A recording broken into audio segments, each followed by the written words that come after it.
এটা হচ্ছে মোগলাই পরোটা, দেশীয় মোগলাই এবং বাসায় বানানো বন্ধুরা। এটা বাসায় বানানো হয়েছে মোগলাই, এখন পিস করা হচ্ছে আমার জন্য। আমি সেটা খাবো এবং টেস্ট কেমন হয়েছে আপনাদেরকে বলবো। ভালোই হবে, বেশ মজাদার, দেখতেই বোঝা যাচ্ছে ফুলা ফুলা হয়েছে এবং সুন্দর। ছোটো করে বানাইছে তো আসলে বাসার জন্য, তাই এই যে দেখুন ভিতরে আপনার দেখা যাচ্ছে কলিজা দেয়া আছে, মাংস দেয়া আছে, ডিম দেয়া আছে। একটা কামড় দিলাম,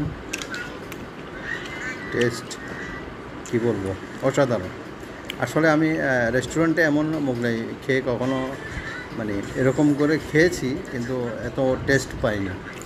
এখানে স্পেশাল কিছু ইনগ্রেডিয়েন্ট আছে, যেমন কলিজা দেওয়া আছে ভিতরে, কলিজার কাই করা। আপনারাও বাসায় বানিয়ে এরকম খেতে পারেন, খুব মজাদার, টেস্টি।